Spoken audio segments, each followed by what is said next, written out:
मेरे मिजाज का कोई कसूर नहीं दोस्त, सामने वाले का बर्ताव मेरा लहजा बदल देता है। भारत के 28 राज्यों में उत्तराखंड के प्रमुख शहर हल्द्वानी में आप सभी का स्वागत है। उत्तराखंड के रुद्रपुर से बड़ी खबर आ रही है। मामला गैंग रेप का बताया जा रहा है। घटना कल रात्रि का है, लगभग 10 बजे के बाद की बताई जा रही है, जब पीड़ित युवती अपनी सहेली और 2 युवकों के साथ रुद्रपुर के बुरा रानी रोड पर मौजूद थी कि तभी अचानक 3 युवक आते हैं। 19 साल की, नाम नहीं खोल सकते क्योंकि लड़की का मामला है। युवती को डरा धमका बाइक पे अपने साथ बैठाकर ले जाते हैं किडनैप स्टाइल में। इस बीच साथी लोग जो उसके साथ थे पुलिस को सूचना देते हैं इस कांड की कि 3 युवक अपनी उसकी दोस्त को जबरन किडनैप स्टाइल में ले गए। ये सूचना पुलिस के अनुसार 10:30 पे पुलिस को बताई गई। उसके बाद पुलिस हरकत में आती है। एक्शन लेते हुए युवती की तलाश जारी रखती है रात भर। और बताया जा रहा है कि तीनों युवकों ने युवती को गदरपुर के सुनसान इलाके में ले जाकर इस गैंग रेप को अंजाम दिया। ये युवती सिटकुल में काम करती है। पुलिस के अनुसार आज तड़के सुबह मतलब संडे 26 जुलाई को पुलिस युवती को रिकवर कर लेती करीब 3 बजे के बाद। उसके बाद 4-1 बजे के आसपास हॉस्पिटल ले जाकर उसका मेडिकल भी कराया जाता है। लड़की ने अपने बयान में पुलिस को बताया तीनों लोगों के साथ बारी बारी रेप किया गया लड़कों द्वारा। पुलिस ने इस पर तेजी से काम किया है। सूत्रों अनुसार इस गैंग रेप कांड में तीनों युवकों की पहचान लगभग कर ली गई है। एक युवक रुद्रपुर का रहने वाला तथा 2 युवक यूपी के रहने वाले बताए जा रहे हैं। पुलिस ने अपनी टीमें लगा दी है। फिलहाल संभावना है कि कल सुबह पुलिस सनसनीखेज गैंग रेप का खुलासा कर सकती है। अगर आप लोगों को भी कुछ जानकारी हो तो संबंध में साझा कर सकते हैं। चलिए देश की अन्य खबरों पर एक नजर डाल लेते हैं। बात करें देश की राजधानी से। नेपाल ने भारत से की बड़ी मांग। अब नेपाली नागरिक सिर्फ नागरिकता प्रमाण पत्र या पासपोर्ट नहीं बल्कि नेशनल आइडेंटिटी कार्ड के सहारे भी भारत आ और जा सकेंगे। काठमांडू ने यह प्रस्ताव कूटनीतिक माध्यम से दिल्ली को भेजा है ताकि नेपाल और भारत के बीच यात्रा को आसान और सुगम बनाया सके। नेपाल ने भारत से आधिकारिक अनुरोध किया है कि वह अपने देश आने वाले नेपाली नागरिकों के एक नेशनल आइडेंटिटी कार्ड को वैध यात्रा दस्तावेज के रूप में मान्यता दे।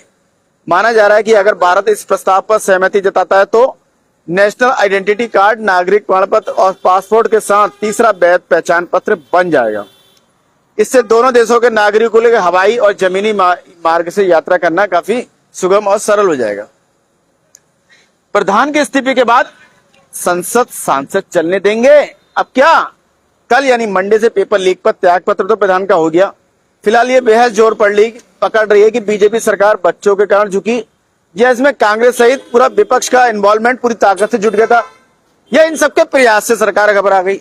फिलहाल ये तो सच है कि लगातार कंबाइंड प्रेशर ने त्याग पत्र की भूमिका निभाई, वरना सरकार ने तो 20 जुलाई को पूरा आंदोलन कुचलने की तैयारी के संकेत साफ साफ दिख रहे थे। जिस तरह से लाठीचार्ज, कील लगे डंडे, करंट वाली रॉड से युवाओं को करंट, वाटर स्प्रे और आंसू गैस के कैप्सूल ताबड़तोड़ बरसाए गए। बच्चों को डिटेन किया गया, सड़क के रास्ते बंद कर दिए गए, मेट्रो के द्वार बंद कर दिए गए ताकि लोग जंतर मंतर ना पहुंच सके और बॉर्डर पर भी लोगों को चेकिंग द्वारा रोका जा रहा था। दिल्ली का जंतर मंतर आज बिल्कुल खाली खाली दिख रहा है, सुनसान सा। हालांकि कुछ स्टूडेंट दिखे, शायद देखने आए हो कैसा दिखता है जंतर मंतर। फिलहाल यह साफ सफाई हो रही है, सीसीटीवी कैमरे हटाए जा रहे हैं, पुलिस का बनाया वॉच टावर बिल्कुल खाली है। मतलब रौनक चहल पहल सब गायब है। दिल्ली पुलिस के डीसीपी का कहना है कि आंदोलन समाप्त होने के बाद एफआईआर वापस ली जा सकती है। हालांकि अधिकारी ने 20 जुलाई को संसद के विरोध प्रदर्शन के दौरान कथित तौर पर अत्यधिक बल प्रयोग, सादे कपड़ों में और बिना बैज वाले पुलिस अधिकारियों की पहचान और उस दिन महिलाओं के साथ दुर्व्यवहार के आरोप पर टिप्पणी करने से इनकार कर दिया या बसते नजर आए साफ। मुंबई से बड़ी खबर आ रही है कि धर्मेंद्र प्रधान के इस्तीफे का जश्न मनाने के लिए मुंबई के शिवाजी पार्क में युवाओं का हुजूम उमड़ पड़ा। मुंबई के शिवाजी पार्क में राष्ट्रीय ध्वज लहराते संविधान के पोस्टर ले युवाओं की भारी भीड़ देखी गई और जमा हुई। शरद पवार का कहना है कि पीएम ने प्रदर्शनकारी युवाओं से बातचीत करने की उनकी सलाह मान ली। महाराष्ट्र टीईटी पेपर लीक के कथित मास्टरमाइंड ब्रिजेश गुप्ता को बिहार से गिरफ्तार किया गया। पुलिस सूत्रों अनुसार भिवंडी पुलिस ने ब्रिजेश गुप्ता को गिरफ्तार कर लिया और अखबार लीक मामले के आरोपी को पुणे हवाई अड्डे पर लाया गया, जहां से उसे भिवंडी ले जाया जाएगा। गुजरात में बाढ़ का पानी उतरने के बाद बारिश से संबंधित 35 लोगों की मौत की खबर आ रही है। नुकसान का आकलन फिलहाल लगाया जा रहा है।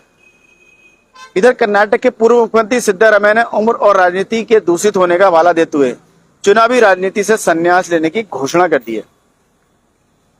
आज पूरे देश में कारगिल विजय दिवस मनाया गया। कर्नाटक के मुख्यमंत्री डीके शिव कुमार ने कहा कि सैनिकों का बलिदान हमारी स्वतंत्रता और सुरक्षा की नींव है। संघर्ष को याद करते हुए मुख्यमंत्री डीके शिव कुमार ने कहा, कारगिल युद्ध में 527 सैनिक शहीद हुए थे, जिसमें कर्नाटक के 13 शहीद सैनिक शामिल थे। कर्नाटक के मुख्यमंत्री ने राज्य की लंबित मांगों को लेकर दिल्ली में सांसदों की बैठक बुलाई है। ऑनलाइन गेमिंग निवेश धोखाधड़ी में व्यवसायी से 1,21,00,000 की ठगी हुई है। जनगणना चरण शुरू होने के बाद पहली बार ग्रेटर बेंगलुरु प्राधिकरण ने खुलासा किया कि उनके अधिकार क्षेत्र में कम से कम 6,41,000 तार्किक विसंगतियां या अनियमितता पाई गई हैं। कर्नाटक के मंत्री प्रियांक खरगे ने कहा कि प्रधान का इस्तीफा पश्चाताप के कारण नहीं, बल्कि छात्रों द्वारा किए गए प्रदर्शनों का परिणाम है। ये केरल से 73,000 से अधिक प्राथमिकता राशन कार्डों को मंजूरी दी गई है। केरल के कुट्टीपुरम में बस पलटने से एक व्यक्ति की मौत हो गई, 30 से अधिक लोग घायल हो गए। कुट्टीपुरम में राष्ट्रीय राजमार्ग 66 पर एक निजी बस के पलट जाने से एक यात्री की मौत हो गई और 30 से अधिक अन्य घायल हो गए, जिसमें 3 लोग अत्यंत गंभीर रूप से घायल हैं। केरल में नाबालिग से यौन उत्पीड़न के आरोप में एक व्यक्ति को 15 साल की कठोर कारावास की सजा सुनाई है। मद्रास उच्च न्यायालय में दायर याचिका में आरोप लगाया गया है कि एम.के. स्टालिन ने अपने चुनावी हलफनामे में डीएमके चैरिटेबल ट्रस्ट के विवरण को छुपाया है। यह याचिका एक वकील ने की है। तमिलनाडु सरकार ने 7वें राज्य वित्त आयोग का कार्यकाल 31 दिसंबर तक बढ़ा दिया है। केंद्र सरकार के एक बार फिर कोयम्बटूर और मदुरै के लिए मेट्रो रेल की संभावनाओं को खारिज करते हुए बीआरटीएस की सिफारिश की है। तमिलनाडु में भवन निर्माण योजनाओं की मंजूरी में तेजी लाने के लिए एआई संचालित सॉफ्टवेयर पर तेजी से काम चल रहा है। इधर छत्तीसगढ़ में पेपर लीक मामले में ईडी ने छत्तीसगढ़ पुलिस स्टेशन के पूर्व अध्यक्ष को गिरफ्तार कर लिया। पश्चिम बंगाल से दिल्ली में युवा प्रदर्शनकारियों के समर्थन में इकट्ठा होने के आरोप में टीएमसी नेताओं को गिरफ्तार किया गया। बाद में उन्हें जमानत मिल गई। शिक्षा मंत्री धर्मेंद्र प्रधान के इस्तीफे पर प्रदर्शनकारियों को बधाई देते हुए ममता बनर्जी ने कहा, यह इस्तीफा केवल और केवल दिखावा है, इससे ज्यादा और कुछ नहीं है। पश्चिम बंगाल के बुक्सा टाइगर रिजर्व में 2 अक्टूबर को बाघों को छोड़ा जाएगा।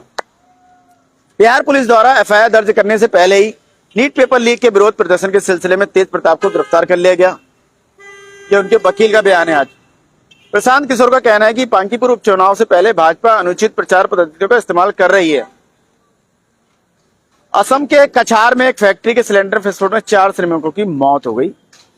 असम में बाढ़ की स्थिति में सुधार हुआ है, जल स्तर कम हुआ है, लेकिन अभी भी 6.5 लाख लोग प्रभावित हैं।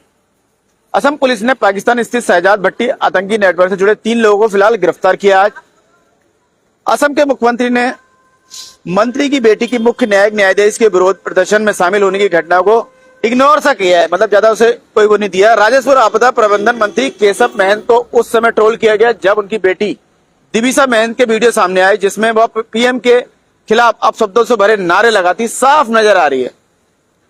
यूपी से काश मेरा बेटा प्रधान का इस्तीफा देखने के लिए जीवित होता। नीट परीक्षा के उम्मीदवार के पिता यूपी के खैरी में जान गंवाने वाले 21 वर्षीय नीट परीक्षार्थी के पिता का कहना है कि किसी भी मुआवजे से उनके बेटे की मौत उनके खालीपन को नहीं भर सकती।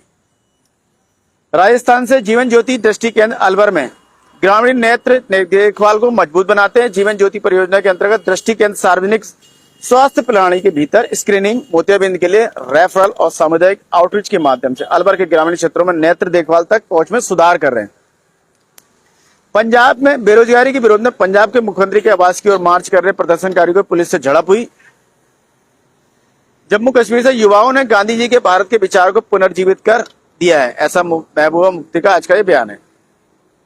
इधर ईरान और अमेरिका के बीच चल रहे युद्ध के परिणाम स्वरूप दिवंगत ईरानी सर्वोच्च नेता अयतुल्ला अली खामनेई की जेल डायरी श्रीनगर में आयोजित पुस्तक महोत्सव में खूब धड़ल्ले से बिक रही है। वहां स्थानीय खबरों में आपको बता दें, उत्तराखंड के सीएम धामी बोले, कांग्रेस के समय पटवारी से लेकर यूके SSSC के पेपर लीक हुआ करते थे, लेकिन कोई कार्रवाई नहीं हुआ करती थी, जबकि हमारी सरकार ने नकल सहित पेपर लीक पर कड़ी कार्रवाई कर रही है। उक्त बात पर अगला प्रश्न पत्रकार द्वारा पूछा गया कि पेपर लीक अभी परसों ही पेपर लीक हुआ है, तो उन्होंने कहा जो 2 दिन पहले पेपर लीक हुआ था वो व्हाट्सएप पर कुछ प्रश्नों की बात सामने आई, तो हमारी सरकार ने तुरंत कार्रवाई करते हुए आरोपी को पकड़ा है और कार्रवाई की है। अब सवाल उठता है, धामी जी के अनुसार ये पेपर लीक कांग्रेस के समय भी हुए और आज भी हो रहे हैं। इसमें अपडेट यह है कि अब कार्रवाई हो रही, पहले नहीं हुआ करती थी। जनता अपनी राय दे सकती है फिलहाल इसमें। आशा है आपको खबरें अपडेट रख रही होंगी और चाय पर चर्चा के लिए मसाला प्रदान कर रही होंगी। अपने विचार और सुझाव साझा करें। कल फिर नए विषय के साथ आपके समक्ष फिर उपस्थित होंगे। इसी के साथ मैं मनोज आर्य, खबर संसार के लिए जय हिंद।